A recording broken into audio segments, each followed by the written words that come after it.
Ceci est un livre audio autogénéré par Google.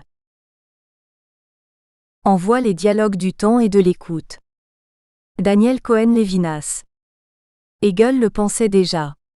Il pensait la musique à partir d'une catégorie à la fois théorique et sensible. L'ouïe. L'ouïe, catégorie plus idéale que la vue, serait le paradigme même du sens théorique. Or, si l'on interroge la question de la théoria, nous nous plaçons d'emblée sur un autre terrain auquel les philosophes sont plus accoutumés, celui de la vue, de la contemplation. Paradoxe de cette relation ambivalente entre l'ouïe dénuée de sens pratique, investie d'une vocation idéalement théorique, et la supposée véritable signification dont est affectée la dimension philosophique et esthétique du mot théoria.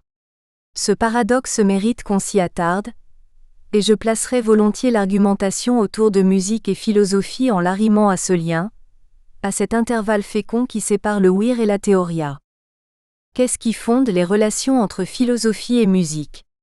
Qu'est-ce qui légitime leur proximité et leur désaccord? Peut-on parler d'une esthétique musicale en vigueur dans l'histoire de la philosophie antique, classique, moderne et contemporaine?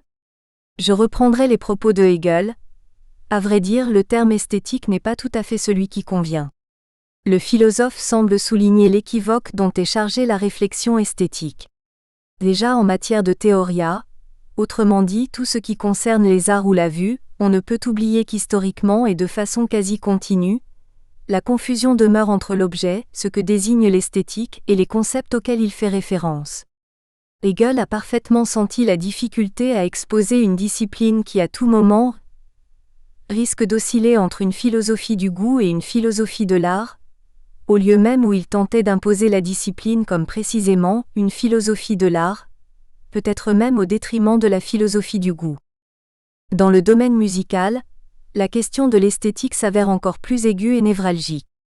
L'horizon de l'ouïe n'ouvre pas sur le monde sensible, sur des objets dont on peut dire qu'ils persistent dans leur représentation matérielle, comme c'est le cas pour la vue. C'est là que le paradoxe entre l'ouïe et la théoria nourrit une tension spéculative fondamentale. L'ouïe serait comme une première idéalité, sans horizon sensible, sans objet, ce que Hegel appelle l'intériorité, la subjectivité abstraite, la seule susceptible de se laisser exprimer par les sons. L'absence d'objectivation dans un objet sensible constitue pour nous sa souveraineté singulière, sans précédent, et par là même exerce une forme de fascination-interrogation dans le champ de la philosophie. La musique représente par conséquent pour la philosophie un défi. Le problème philosophique de la musique, ou à l'inverse, le problème musical de la philosophie, c'est de maintenir en éveil les spécificités de l'une et de l'autre, d'envisager le passage de l'une à l'autre ou de l'une dans l'autre comme événement producteur d'idées, de concepts, d'objets, ce que j'appelle les icônes de l'écoute. À la question « Qu'est-ce que les philosophes pensent de la musique ?» Il serait opportun d'ajouter, comme une résonance indissociable, « Qu'est-ce que les philosophes écoutent de la musique ?» Le phénomène d'intellection n'est pas arbitraire. Il existe véritablement une expérience philosophique dévolue au musical, en devenir dans la musique. Et dans une sorte de mouvement de réciprocité, il existe une expérience musicale dévolue à la philosophie.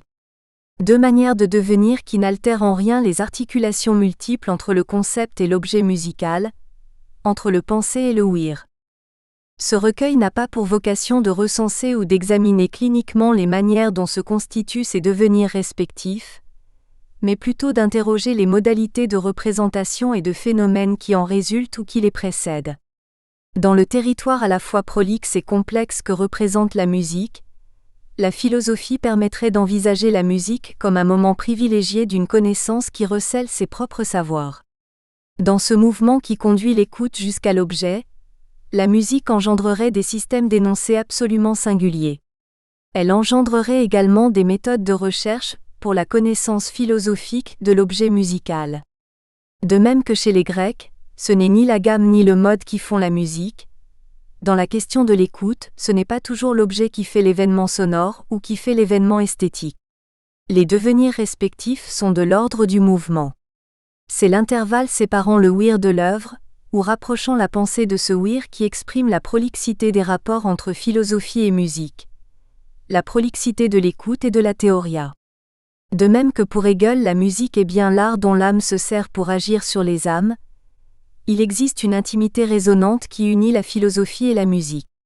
Cette intimité requiert des savoirs, des pratiques qui tirent leur origine dans la constitution d'une pensée musicale ou d'une pensée du musical que l'on peut identifier à un système philosophique.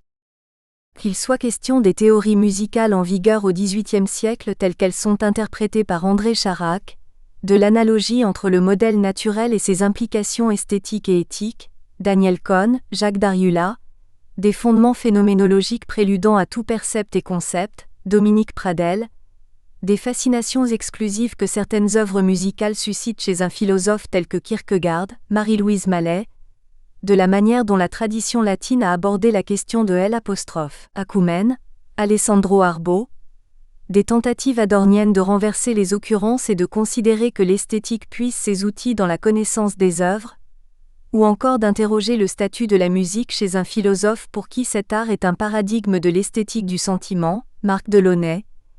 Il s'agit bien d'un dialogue sous-jacent entre musique et philosophie, comme autant d'événements soumis à l'épreuve de l'intellection des deux. Y a-t-il une description de l'expérience musicale vierge de tout savoir préalable ? Dominique Pradel. Notre objet est de comprendre ce qui caractérise l'approche phénoménologique de la musique. Une possibilité méthodique serait d'analyser plusieurs approches de la musique se réclamant de la phénoménologie, Ansermet, Leibowitz, Ingarden, Schütz, Bourkourchiev, afin de comprendre comment elles peuvent émaner de la phénoménologie husserlienne, tout en aboutissant à des positions méthodologiques divergentes.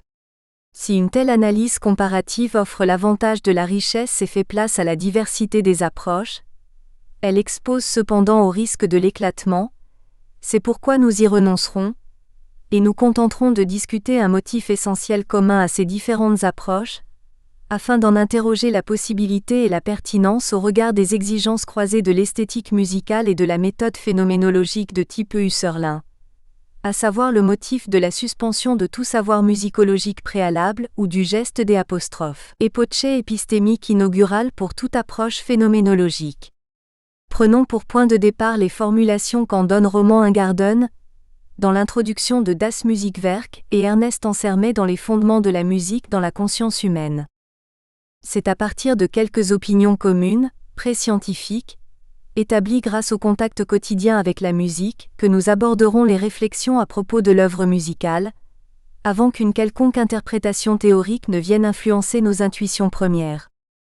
Il est nécessaire de régresser à l'expérience musicale directe en nous servant des opinions communes, pré-scientifiques, car les diverses théories d'esthétique musicale sont fortement conditionnées par la philosophie générale et les sciences positives. Une phénoménologie de la musique a pour objet les phénomènes de conscience qui sont mis en jeu par l'apparition de la musique dans les sons, et qui nous en explique l'apparition. Le lecteur se rendra compte de la nécessité où se trouve le phénoménologue de se libérer du point de vue scientifique.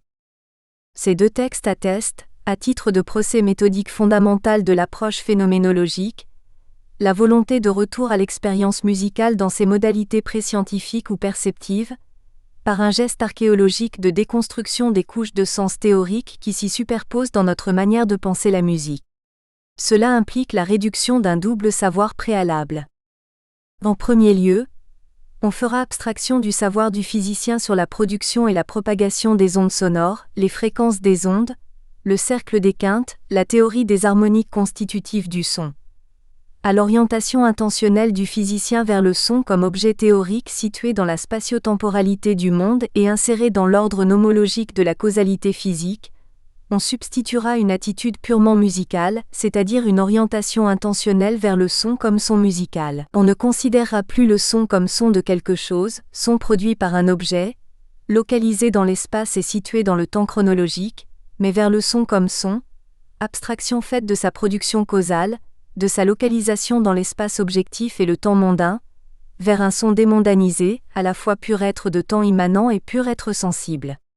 À titre d'exemple limite d'un tel changement d'orientation intentionnelle, rappelons-nous que nous pouvons écouter du bruit comme un son musical, tel est le cas de la musique concrète ou du chant des oiseaux pour Messiaen, qui ne porte le nom de chant, que dans la mesure où nous pouvons l'appréhender comme tel, ou bien du silence comme musique, ainsi des 4:33 de Silence de Cage, ou des parodiques bagatelles for David Tudor de Ligeti. L'enjeu d'une telle conversion intentionnelle est d'appréhender ce qui se laisse donner dans l'expérience proprement musicale, sans y importer de niveau de sens étranger, corrélatif à des intérêts extramusicaux. En second lieu, plus problématique, mais plus centrale, apparaît la réduction du savoir proprement musical, c'est-à-dire de l'ensemble des catégories esthétiques qui explicitent les différents genres musicaux, sonates, symphonies, concertos, quatuors, forme musicale, suite, forme sonate, type de mouvement musical, allegro, andante, adagio, scherzo, paramètres fondamentaux du langage musical, hauteur, intensité, timbre, unité du discours musical, motif, thème, série, enfin, les différents gestes compositionnels des apostrophes. Élaboration du discours musical. Quelle est cependant la nécessité d'une telle réduction ? Elle est beaucoup plus difficile à voir que dans le premier cas. Pour la saisir, il convient de revenir au statut ontologique de l'œuvre musicale. Elle ne se réduit pas à un objet de temps immanent à la conscience, c'est-à-dire à un écoulement sonore purement interne à la conscience et coextensif au maintenant de cette conscience, mais constitue un objet idéal. En effet, l'œuvre n'est pas réductible à chacune de ses présentations sensibles, de ses interprétations ou auditions, mais constitue le pôle idéal, identique, absolument permanent, rejeté à l'infini, de l'indéfinité de ses modes des apostrophes. Apparition ou de concrétisation possible, la 5e symphonie de Beethoven. C'est une identité idéale, bien que requérant une actualisation dans le sensible, paradoxe d'un objet de temps saisi sub specie aeternitatis ou pour reprendre le mot de Stravinsky, d'une chrononomie idéale. Or, de ce statut ontologique d'idéalité requérant une présentation sensible s'ensuit une complexisation de intentions phénoménologiques de retour à l'expérience intuitive de la musique. En effet, le terme même d'intuition renvoie à deux couches de sens distinctes de l'expérience musicale. D'une part, l'intuition comme appréhension purement sensible ou auditive de l'incarnation sonore de l'œuvre, l'intuition esthétique, d'autre part est l'apostrophe. Intuition comme appréhension, sur le soubassement de la manifestation sonore, du sens et de la valeur musicale, c'est-à-dire de l'œuvre idéale, appartenant à un temps idéal, indéfiniment répétable, irréductible à une pure événementialité singulière et relevant d'une catégorie idéale du sonore, lui aussi indéfiniment répétable, irréductible à une succession singulière d'impressions sensibles, c'est l'intuition proprement esthétique. L'expérience musicale nous apparaît ainsi comme stratifiée en deux couches de sens, la couche esthésique et la couche esthétique, dont l'une est le soubassement sensible de l'autre, tandis qu'à l'inverse la seconde est le télos intentionnel de la première. Nous pouvons désormais formuler le problème fondamental pour l'élucidation de l'expérience musicale. Quel est le fil conducteur adéquat ? Quelle est, des deux couches de sens, celle dont il faut partir pour accéder ensuite à l'autre ? Est-ce la visée de l'œuvre idéale, à partir de la partition et des structures qu'elle livre à l'analyse, qui fournit le fil conducteur pour déterminer ce que doit être sa perception adéquate, auquel cas l'acte d'audition aurait à faire l'effort de retrouver dans le sonore les structures mises à jour par l'analyse musicologique ? Ou bien, est-ce à l'inverse la manifestation auditive de l'œuvre qui fournit le fil conducteur pour évaluer la pertinence de toute analyse théorique, et ce en livrant directement dans l'expérience sonore les moments significatifs appartenant au sens musical ? L'approche phénoménologique se caractérise par l'adoption d'un principe métaphysique.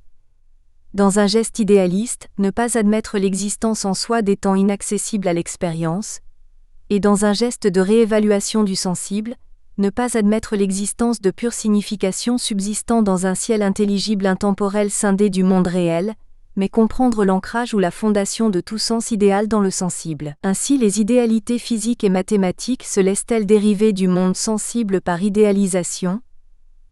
Ainsi encore les formes pures de la logique elle-même se rattachent-elles aux objets réels, dont elles dérivent par un acte de formalisation, etc.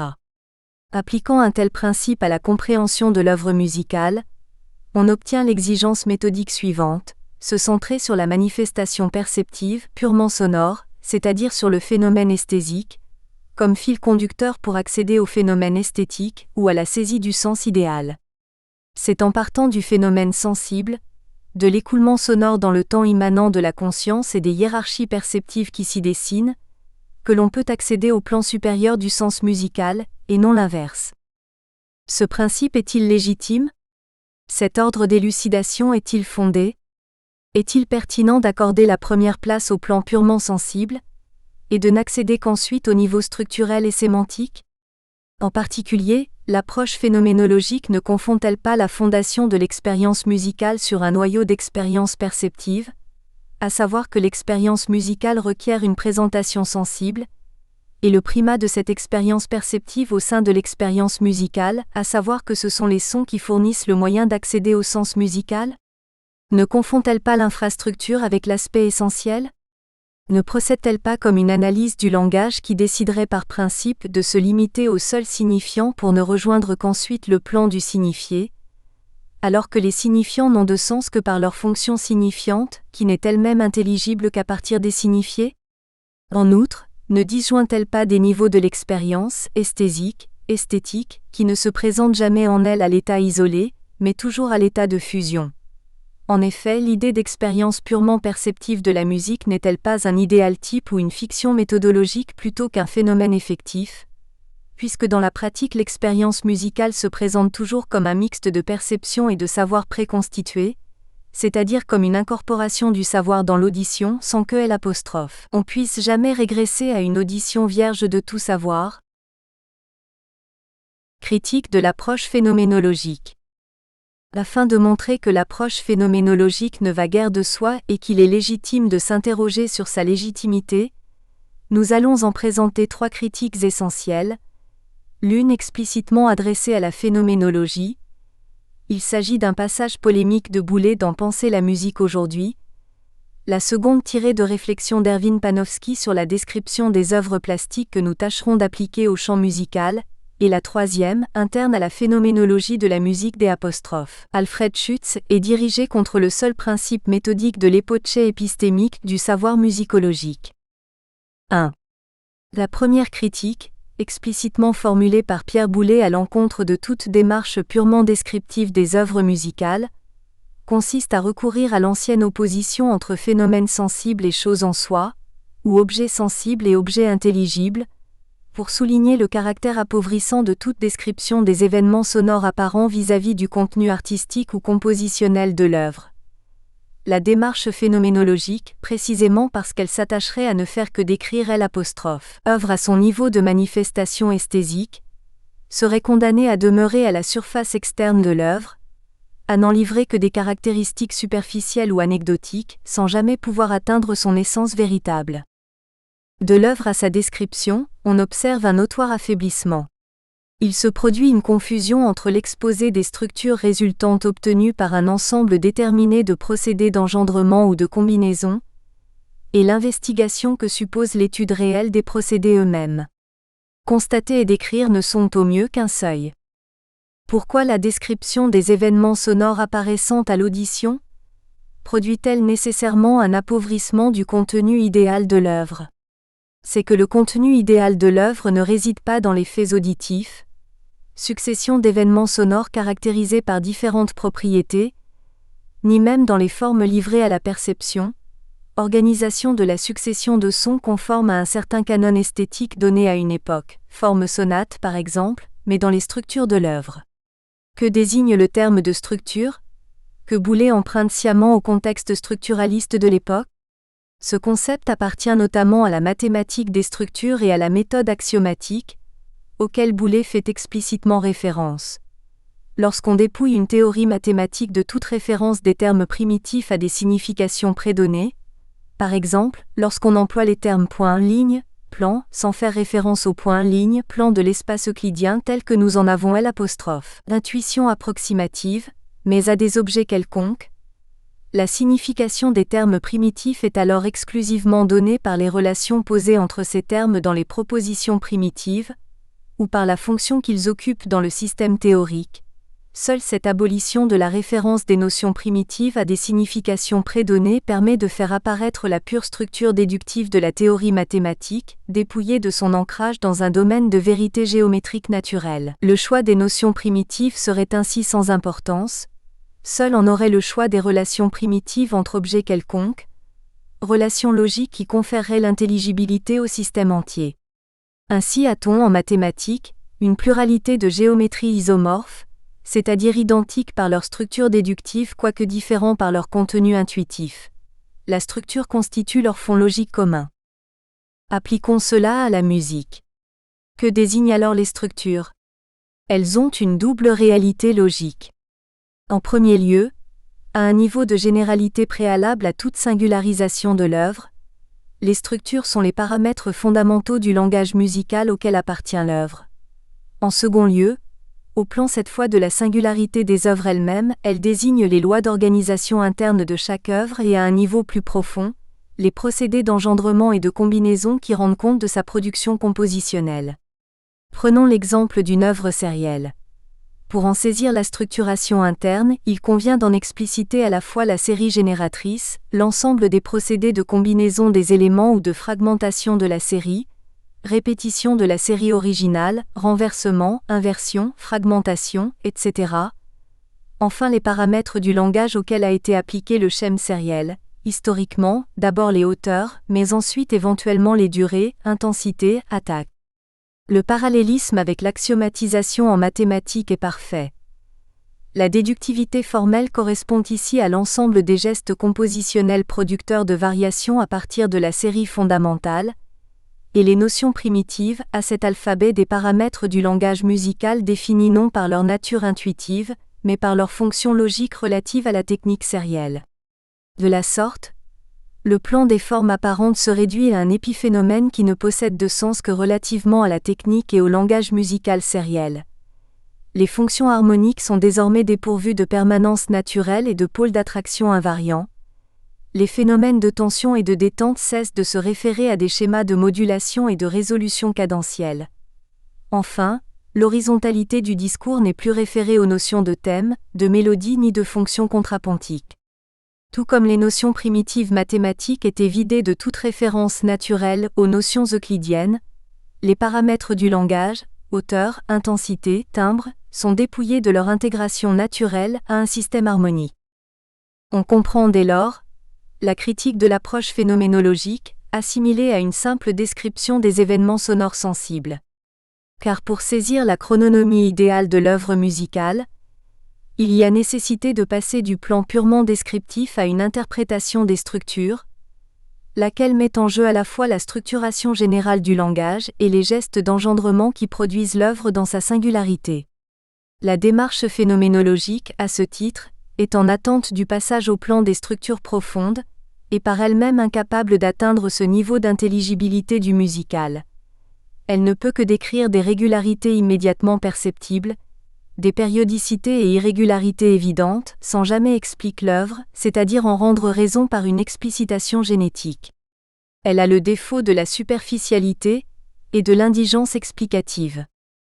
2. La seconde critique possible du geste phénoménologique d'Epoche épistémique, nous la formulerons en traçant un parallèle avec un article d'Erwin Panofsky portant, puisqu'il s'agit en phénoménologie de pure description faisant abstraction de tout savoir musicologique préalable, sur les problèmes de la description de l'œuvre d'art plastique, lesquels peuvent être étendus analogiquement à la description de l'œuvre musicale. Le texte en question est une interrogation sur le statut problématique de la description purement descriptive ou purement formelle d'une œuvre d'art. Peut-on se limiter à la pure et simple description d'une œuvre, sans supposer aucun savoir préalable sur les canons esthétiques auxquels a obéi sa conception ? Y a-t-il un niveau purement formel que l'on pourrait atteindre dans la description des œuvres plastiques en explicitant simplement ce que l'on voit, ce qui est donné de manière sensible, sans y importer aucunement de connaissance stylistique des principes de représentation de l'époque ? La thèse de Panofsky, sa réponse à la question posée, est que la description d'une œuvre ancienne, même lorsqu'elle vise à traduire des données apparemment immédiates des sens, ne se fonde pas seulement sur la perception immédiate et sensible de l'objet tableau, mais requiert la connaissance stylistique préalable des principes généraux de représentation propres à l'époque donnée, connaissance que seule une réflexion historique peut apporter. Pour étayer cette thèse, il fait appel à deux exemples picturaux opposés quoique thématiquement voisins, deux exemples de figuration de corps suspendus dans le vide. Le premier est un tableau de la fin du premier millénaire, la naissance du Christ figurant dans l'évangile d'Othon III de la bibliothèque de Munich. On y voit différents objets, la crèche avec l'enfant Jésus, le bœuf, l'âne et Marie, suspendus dans le vide, sans point d'appui, au-dessus de formes rondes représentant la surface terrestre. Le second, beaucoup plus célèbre, est la résurrection de Grunewald. Si l'on intègre à la description l'ensemble des connaissances culturelles liées à la Bible, on peut appréhender le tableau comme une représentation de la résurrection du Christ. Si cependant l'on fait abstraction de cette couche de sens culturel pour se contenter de traduire le sens phénoménal de la scène représentée, on dira que l'on voit un homme qui, les bras écartés, s'échappe d'une boîte au milieu d'un phénomène lumineux, tandis que autres hommes habillés en guerriers demeurent sur le sol hébétés ou titubants. Or, pour comparer les deux tableaux, peut-on dire dans les deux cas que le corps du Christ flotte dans les airs ?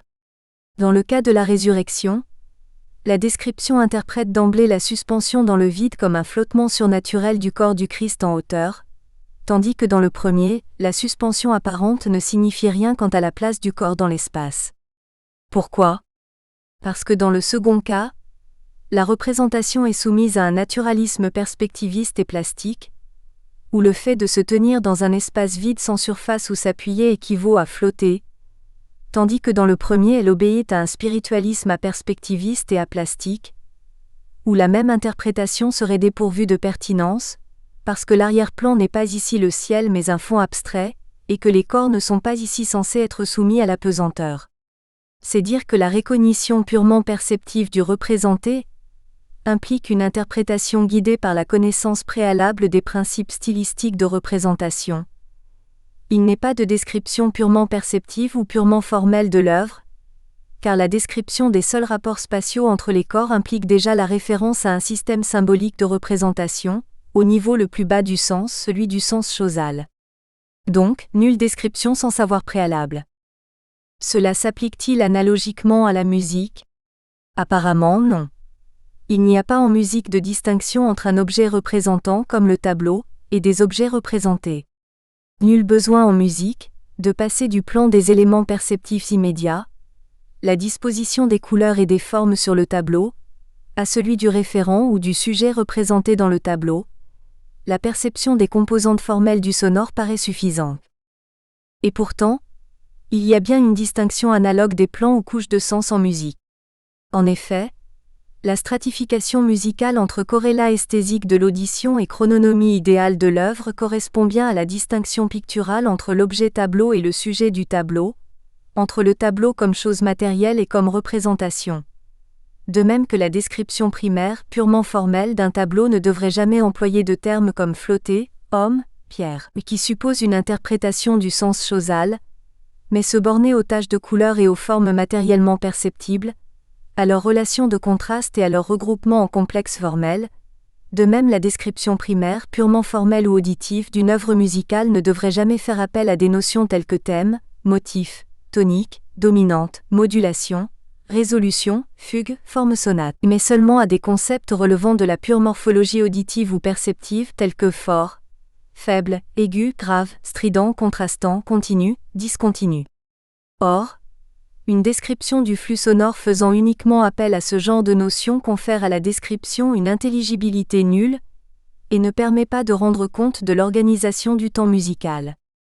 Dans le cas de la peinture, les concepts morphologiques comme ceux de couleur, contraste, continuité, épaisseur de touche et des différentes formes ont une abstraction faite du sens représenté, une sorte de consistance formelle qui permet à l'esprit d'avoir une idée de la composition.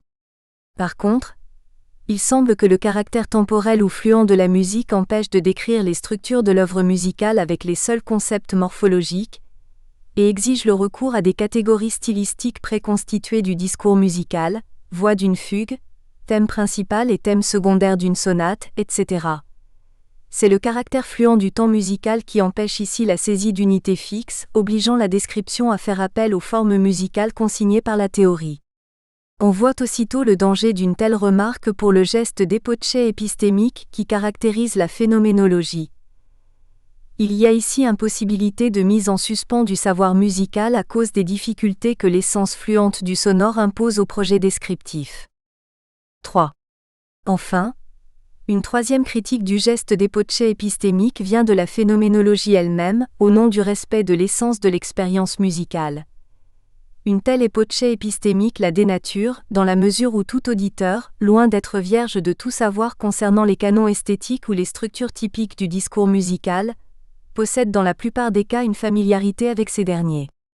Ainsi que l'écrit Alfred Schutz dans les fragments Toward a Phenomenology of Music. Lorsqu'il écoute, l'auditeur fait usage d'expériences antérieures qu'il a eues du type de musique qu'il écoute. Il possède un certain savoir de son type général et de son style. Ce savoir fonctionne comme cadre de référence auquel il réfère son expérience actuelle. Certes, l'analyse phénoménologique de la conscience du temps immanent a montré que son écoulement était non purement ponctuel, mais intentionnellement dilaté à court terme par une rétention du tout juste passé et une protension du juste à venir, et élargi à long terme vers le passé et le futur par les actes de mémoire et d'anticipation. Mais appliqué au temps musical, cela demeurait un cadre formel vide si l'on ajoutait que les actes de mémoire et d'anticipation, qui permettent d'appréhender la grande forme comme un tout, sont concrètement motivés par la familiarité avec la musique d'un type semblable, conformément à un certain code assimilé du langage musical d'une époque. L'auditeur anticipe les événements musicaux selon un cadre de typicité paradigmatique. Ainsi, dans le cas d'une forme sonate, l'auditeur anticipe-t-il le schème formel Q', et la constitution en 4 mouvements, allegro, mouvement lent, scherzo, rondo, en relation de tonalité de type cadentiel, tonique, autre ton, retour à la tonique. De même, il anticipe la structure interne de chaque mouvement.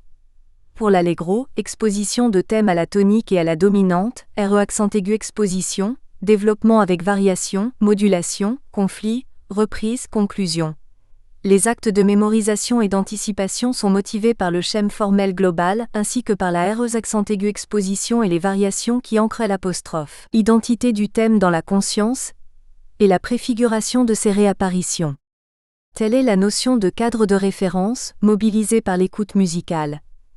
La possession préalable d'un schème formel typique guide les actes intentionnels qui structurent l'appréhension du temps musical, et ce schème formel résulte de la sédimentation des expériences antérieures de musique du même type. Voilà qui affecte la pertinence du geste de réduction de tout savoir musical préalable, et de l'idée de retour à une expérience auditive vierge de tout savoir. Une telle expérience n'existe pas, car tout auditeur se caractérise par une incorporation de savoir accumulé au fil des expériences antérieures, possède un certain fond de préconnaissance passive qui oriente ou préstructure l'expérience nouvelle. D'où la nécessité de rompre avec l'idée de réduction de tout savoir préalable. C'est une abstraction idéalisante, un idéal type qui ne correspond à aucune situation phénoménale effective. Contre une telle idée, force est d'admettre une double dimension de l'expérience musicale. En premier lieu, l'assignation au sujet d'une situation historique et personnelle factice. Le sujet est toujours pris dans une double histoire, celle des canons esthétiques prédominants de son époque et celle de ses expériences esthétiques passées, qui produit une certaine familiarité avec les styles. En second lieu, un procès d'incorporation ou de sédimentation de la théorie musicale dans la praxis de l'écoute musicale. L'écoute répétée de certaines formes semblables produit chez le sujet une typification passive de l'objet musical, sorte de monogramme où se superposent les différentes œuvres, et un habitus permanent consistant en actes d'identification et d'anticipation, identification des voix d'une fugue, anticipation des mouvements d'une suite, de la structure thématique et cadentielle d'un allegro de sonate, des transformations des apostrophes, une série, etc. Ainsi, telle œuvre atonale de Schoenberg jugée inaudible lors de sa première exécution a fini par devenir classique, ce dernier concept désignant l'incorporation passive d'une technique compositionnelle à l'écoute musicale. On ne saurait établir de scission nette entre les plans de la pure audition et du savoir musicologique, ni légiférer quant aux limites naturelles de l'audible, parce que l'écoute est un ensemble d'actes intentionnels qui mobilisent un savoir passif préalable, et qu'une technique, si elle est abondamment répétée, finit par se sédimenter dans le processus d'écoute. On est contraint de prendre acte de l'historicité de la conscience, qui n'est que le produit de ses produits, à savoir du procès de sédimentation de la théorie en habitus auditif, et de renoncer au geste d'époche épistémique. Principe de l'approche phénoménologique. Quelle peut être alors la pertinence de l'approche phénoménologique de la musique ?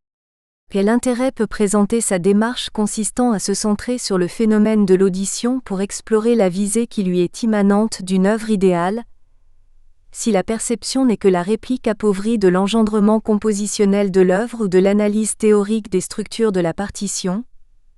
Boulez. Si la pure description de l'écoulement sonore est contrainte de se limiter à des concepts morphologiques incapables de lui conférer la moindre intelligibilité, Panofsky. Et si la perception est toujours déjà informée par un savoir préalable, étant à s'incorporer progressivement les codes de langage et les techniques compositionnelles que l'analyse théorique peut dégager directement. Pour le comprendre, il faut considérer d'autres motifs essentiels de la phénoménologie, qui confèrent un sens relatif, et non plus absolu, à l'idée de suspension du savoir théorique, et sont susceptibles d'une fonction régulatrice dans l'approche des œuvres musicales. Premier motif, celui de la distinction des modalités intentionnelles ou des types de visée. Un objet n'est pas le même selon qu'il est corrélat de tel ou tel mode d'intentionnalité. Son sens est relatif au type spécifique d'orientation intentionnelle qui le vise. Ainsi le bleu du ciel n'a-t-il pas le même sens d'être pour le physicien, le météorologue, l'alpiniste ou l'homme du commun?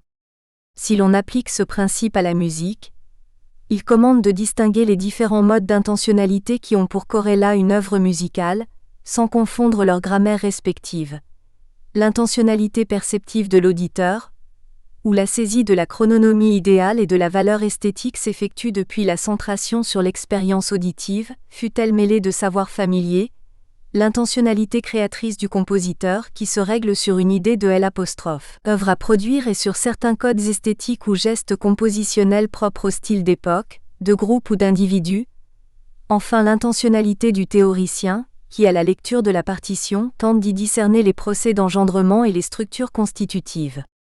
L'œuvre n'est pas une chose en soi ayant un sens identique pour tous les modes d'appréhension et indépendant de leurs différences, mais est à chaque fois le corrélat d'une modalité spécifique qui lui confère un sens spécifique. Second motif, celui de la constitution transcendantale de l'objet, appliquée à la musique. Prenant comme fil conducteur la phrase d'André Souris selon laquelle toute forme est une formation, donc en cessant de présupposer l'œuvre comme un tout prédonné à l'écoute, il s'agit de dégager les modes de constitution ou de production de sens de l'œuvre et de ses composantes au sein de chaque modalité intentionnelle. Constitution appréhensive pour L'. Auditeur, véritablement productrice pour le compositeur, théoricienne pour le musicologue, et ce, en privilégiant la modalité perceptive. La forme musicale, à titre d'idéalité à soubassement sensible, est le corrélat d'une multiplicité de modes d'apparition sonore fugitifs, et d'une multiplicité d'actes de la conscience dont il s'agit d'analyser l'articulation. L'audition de l'œuvre n'est pas une pure et simple réception d'un objet tout fait, possédant d'emblée une unité et des structures idéales, mais l'unité est le corrélat d'un procès de synthèse ou d'identification continue de la même œuvre, et les structures ceux d'un procès de structuration continue, L'. Écoute est une mise en forme incessante du temps immanent par des synthèses de récognition, d'anticipation et d'identification. S'ensuivent deux tâches essentielles. En premier lieu, saisir comment, sur le fondement de l'audition sensible, la conscience structure l'écoulement du temps sonore pour y distinguer des formes et des événements signifiants et construit le sens esthétique idéal de l'œuvre. Saisir in statu nascendi le sens esthétique à partir du niveau esthésique. En second lieu, distinguer ce qui est véritablement produit par une activité formatrice de la conscience et ce qui s'impose à elle dans une passivité prédonnée. Nous nous proposons d'appliquer ces démarches à deux niveaux de la forme musicale. Celui des éléments constitutifs du son, ou des paramètres du langage musical, et celui de la perception d'unité formelle dans la continuité du temps immanent. Application à la question des paramètres du langage musical. La théorie musicale, lorsqu'elle veut analyser le son, en dégage les propriétés ou paramètres élémentaires, hauteur, durée, intensité, rythme, masse, registre, mode d'attaque, par la méthode de variation indépendante. On peut faire varier la hauteur en maintenant identique l'intensité, le rythme, etc., ou l'intensité en maintenant identique les autres propriétés, et ainsi de suite. Chaque propriété élémentaire correspond à une possibilité minimale de variation selon une vectorialité isolée. Mais si ces propriétés sont dégagées par un geste d'analyse, la croyance peut s'installer que ces paramètres élémentaires soient aussi les constituants élémentaires du langage musical, c'est-à-dire que la structuration du phénomène musical opère par combinaison et organisation de ses composants. Dès lors, au lieu d'apparaître comme le terme d'un acte théorique d'analyse, ces propriétés peuvent apparaître comme les éléments d'un procès de synthèse aboutissant à la production du son global, voire de l'œuvre musicale dans sa durée. Une telle vision des choses correspond par exemple à la démarche compositionnelle du sérialisme généralisé, qui procède par isolement des éléments du langage, puis par application de la technique sérielle à chacune de ses composantes, c'est-à-dire par constitution puis modification diverses de séries de hauteur, de durée, d'intensité. Cette démarche débouche sur une compréhension atomiste des composantes du son et du langage musical.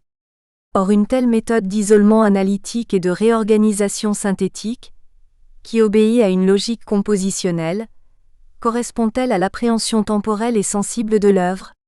Celle-ci obéit-elle à un schéma atomiste ? Procède-t-elle par synthèse active de propriétés indépendantes et différenciées ? L'impératif phénoménologique est ici de distinguer les niveaux d'intentionnalité, c'est-à-dire de dissocier la question des composantes élémentaires du langage musical, qui relèvent de l'intentionnalité théoricienne ou compositionnelle, et celle des composantes perceptives de l'œuvre, qui relèvent de l'intentionnalité perceptive. Les paramètres élémentaires du son sont-ils donnés comme tels et dans leur indépendance à l'appréhension perceptive ? Nous nous contenterons d'énoncer 3 remarques. 1. Contre l'idée de séparation et d'absoluité substantielle de chaque composante, prévaut le principe de leur relativité à un langage donné et à un système de différence. À la singularité et à la sommation de substances, il faut substituer le holisme des fonctions.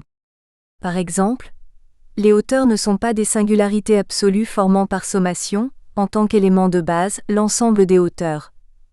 Ce dernier est au contraire un système, c'est-à-dire un ensemble hiérarchisé de différences où la donnée première n'est pas la hauteur absolue, mais l'intervalle, et où l'intervalle n'a de signification que relativement à un code de langage déterminé.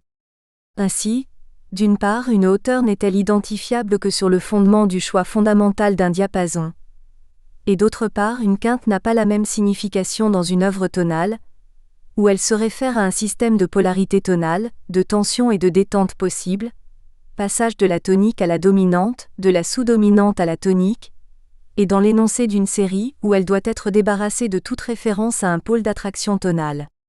Il y a primat du système de différence sur les éléments, et contextualisation de leur sens par référence à un langage donné. 2.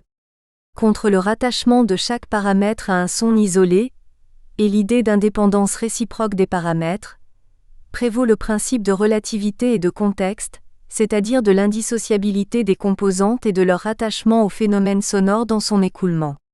Il faut mettre en question la réalité substantielle ou atomique du son instantané, et dissocier dans la conscience de l'écoulement sonore, la perception du son qui dure et l'impression sensible instantanée du son purement actuel. Le corrélat immédiat de l'expérience auditive, c'est le son dans sa durée, et non les sons instantanés qui le composent, lesquels ne peuvent être dégagés que par un geste analytique à partir de la durée continue, de sorte que les sons isolés ne sont pas doués une réalité substantielle à partir de laquelle on obtiendrait le son durable par composition moléculaire, mais que la véritable substance sonore est constituée par l'écoulement. Qu'est-ce qu'un son ? Si l'on se réfère à la théorie physique, on pensera immédiatement au son instantané, doué d'une fréquence, d'une intensité, etc., c'est-à-dire aux notes singulières. Mais qu'est-ce qui est perçu comme un son ? Cela dépend du contexte, c'est-à-dire des relations de continuité et de discontinuité, d'homogénéité et de contraste, qui font que l'acte d'appréhension isole ou non d'un écoulement sonore telle ou telle configuration locale. Il faut distinguer le son ressenti, erlebt, et le son perçu, wahrgenommen, à savoir les impressions sonores ressenties, les affections sensibles instantanées qui sont au soubassement de l'audition, et le son qui se déploie dans une durée phénoménale, ou encore, le flux impressionnel de la conscience, tissé d'impressions sonores qui glissent constamment dans le tout juste passé, et le temps phénoménal perçu comme flux rythmé susceptible d'avoir une durée continue ou discontinue selon les relations d'homogénéité et d'hétérogénéité. Ainsi, comme le note André Bourkourchiev, la 6e des études de Debussy, sorte d'onde sonore continue qui se déploie à une vitesse effrénée, est perçue comme un seul son dans la durée, sans respiration. Par conséquent, les paramètres du son sont des caractères abstraits du phénomène concret de l'écoulement sonore, du son perçu, et non des propriétés constitutives de chaque son singulier. Ils sont relatifs au contexte global de l'écoulement sonore et de ce fait relatifs les uns aux autres. Ainsi que l'écrit André Bourkourchiev, la valeur d'un élément isolé n'est concevable que théoriquement. Dans la réalité musicale, l'élément isolé est une chimère. Ainsi la notion d'intensité est-elle relativisée par le phénomène de contraste ou de rupture. Un pianissimo subi dans un contexte fortissimo est perçu comme fort, confère la reprise du thème initial dans les augures printaniers du Sacre du printemps, ou tel passage du final de la 7e de Malheur où un long touti fracassant laisse soudain place à une note silencieuse des vents, phénomène de percée tonitruante d'un quasi-silence. Ainsi encore pour le timbre, que l'on définissait autrefois comme ce qui différencie deux sons dont tous les autres éléments sont par ailleurs identiques. Définition par défaut et restreinte au son isolé. Or le timbre dans le phénomène musical ne caractérise pas seulement le son isolé, son d'un violon ou d'un piano, etc., mais surtout l'écoulement sonore ou temporel comme doué d'une structure interne. Ainsi, analysant Cloche à travers les feuilles de Debussy, Bourkourchiev montre comment le compositeur crée un timbre global par organisation et superposition de couches de durée rythmées différentes. Le phénomène perceptif est ici un timbre global, pris dans la durée et caractérisé par une pulsation rythmique, c'est-à-dire un phénomène primairement synthétique qui laisse au théoricien la tâche d'expliquer après coup les procédés d'écriture permettant de produire un tel effet sonore. On comprend donc ici l'intérêt de l'attitude phénoménologique. Il faut prendre pour fil conducteur de l'analyse musicale ce qui s'entend et non ce qui se lit sur la partition, et par exemple, adopter une écoute qui se laisse guider par le caractère inouï des timbres debussistes plutôt que de mobiliser des réflexes traditionnels d'analyse musicale en termes de tonalité, de rythme, etc. L'attitude phénoménologique est donc une affaire d'écoute, mode d'ouverture adéquate au phénomène de l'œuvre, prenant les propriétés sonores telles qu'elles s'imposent à l'audition, et non telles qu'elles relèvent de la théorie. 3. Il y a cependant nécessité de ne pas tomber dans l'excès inverse, auquel peut mener une radicalisation des positions de la gestalt-psychologie, à savoir considérer la gestalt globale comme la seule unité perceptive donnée, et toutes ses composantes comme les produits d'une analyse réflexive effectuée après coup. Cela conduirait dans le cas de l'expérience musicale, à considérer que seule l'œuvre entière dans son écoulement individu est l'unité concrète et indissociable pour l'audition, tandis que ses dimensions abstraites, hauteur, timbre, intensité, durée, loin d'être des données proprement perceptives, seraient dégagées uniquement par une analyse théorique rétrospective. Contre une telle position s'impose un double principe. D'abord qu'il y a une évidence perceptive de certaines composantes abstraites du son, et non du seul écoulement sonore global. Ensuite, qu'il y a une hiérarchie perceptive de ces composantes pour l'appréhension, c'est-à-dire un caractère plus ou moins saillant des aspects relatifs au timbre, à l'intensité, au rythme, ainsi que des phénomènes de convergence ou de conflit contrastant entre ces derniers, selon l'esthétique ou le style dont relève l'apostrophe. Œuvre, certaines qualités formelles tendent à se détacher, à être immédiatement saillantes pour l'audition. Tel est le phénomène que Husserl décrit comme Abhängung, détachement ou relief de qualité constitué dans la passivité par les lois d'association selon la parenté et l'étrangèreté. Par exemple, nul doute que l'écriture debussiste soit primordialement une écriture du timbre. Le début de Poisson d'or est l'invention d'une onde sonore traversée d'oscillations rapides, Brouillard est l'invention d'une couleur de brume au piano, etc. L'analyse doit partir de ce primat perceptif du timbre debussiste, pour analyser comment l'écriture pianistique parvient à créer un tel timbre. Autrement dit, loin que l'analyse des rythmes, des répartitions de hauteur et d'intensité, etc., soit le fruit d'une découpe thématique assumant par un libre choix théorique de concentrer le regard sur telle ou telle dimension de l'écoulement sonore, une telle analyse doit être effectuée dans la perspective du timbre, de manière à dévoiler comment le travail de superposition de rythmes distincts, le dosage d'intensité différente au sein d'un accord, contribue à produire une couleur sonore particulière. Le timbre doit constituer le fil conducteur théorique de l'analyse parce qu'il émerge à l'écoute, à une écoute sensible à la singularité stylistique de l'œuvre debussiste, comme aspect primordial du piano debussiste. Nul doute, cependant, qu'une analyse de Bach qui se concentrerait sur l'aspect du timbre serait totalement hors sujet, dans la mesure où la musique de Bach n'est pas une musique où la sonorité constitue la dimension première, mais où l'organisation contrapuntique des hauteurs est primordiale. L'analyse n'est donc pas libre d'opérer à loisir des choix thématiques d'aspects à étudier au sein de l'œuvre, comme si ceux-ci se réduisaient à de purs résultats d'une considération théorique après coup. Au contraire, la hiérarchie auditive des aspects fournit à l'analyse le critère de sa pertinence ou de son adéquation théorique. On comprend à présent la légitimité de la démarche phénoménologique consistant à partir du plan esthésique pour rejoindre celui de l'esthétique. Elle correspond à l'idée que les priorités de l'audition doivent dicter les angles d'attaque théoriques, que la prééminence passive d'aspect sonore doit imposer les critères d'adéquation stylistique à la théorie. L'attitude phénoménologique a donc un rôle régulateur vis-à-vis de l'analyse musicale.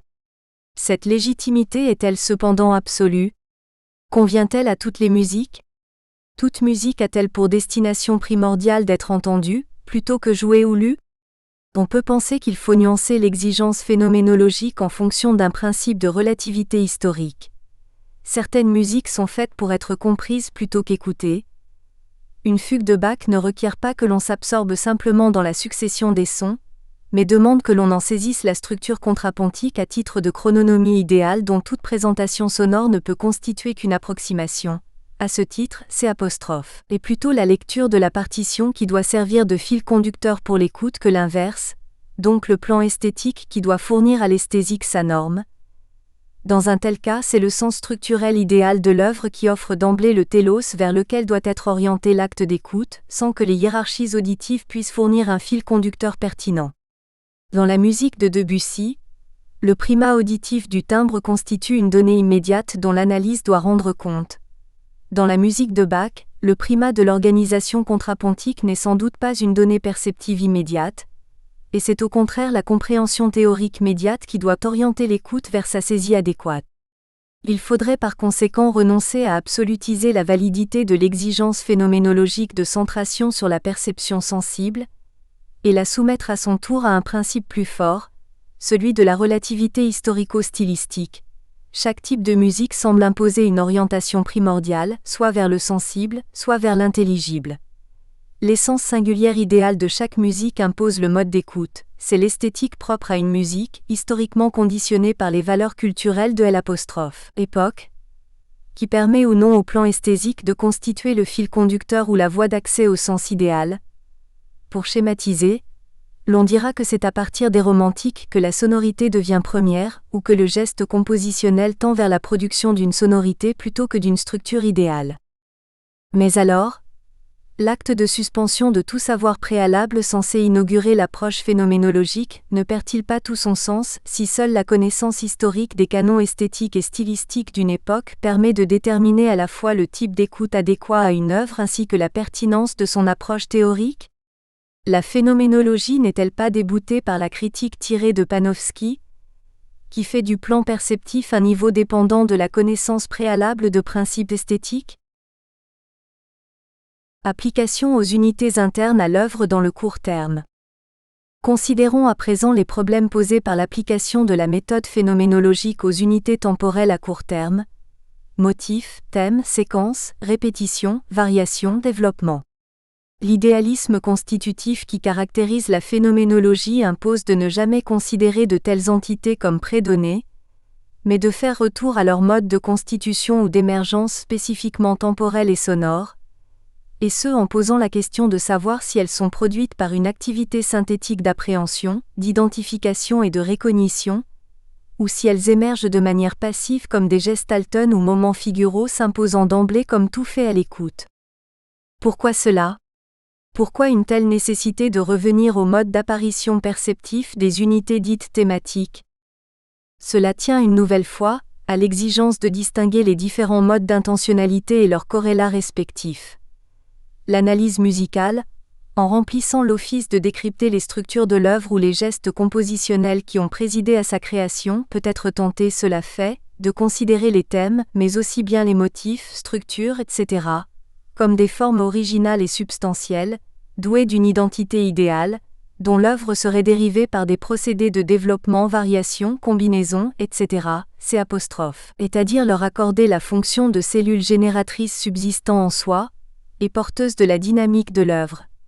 Et elle peut être tentée de la transposer au plan perceptif, cette prééminence qui vaut au plan compositionnel ou structurel, et considérer qu'une écoute adéquate a pour fin de percevoir en premier lieu la ou les cellules génératrices, puis les actes d'engendrement qui à partir d'elles produisent l'œuvre dans son déroulement. Or, une entité thématique identifiée par l'intentionnalité théorique ou compositionnelle peut n'avoir ni existence ni sens pour l'intentionnalité perceptive. Ce qui apparaît premier dans la dynamique du geste compositionnel ou dans le cadre de l'analyse théorique, peut être second, voire ne posséder aucune espèce d'effectivité pour la perception. Prenons un exemple simple pour illustrer cette divergence des corrélats intentionnels, celui de la série dans le mode de composition dodécaphonique. La série de 12 sons est pour l'acte de composition, l'unité de base à partir de laquelle il procède par récurrence, renversement, récurrence du renversement, fragmentation, etc. Pour l'intentionnalité créatrice, cette série forme la cellule génératrice. Nous espérons que vous avez apprécié cet aperçu. Pour continuer à écouter ce livre audio sur Google Play Livres, utilisez le lien dans la description de la vidéo.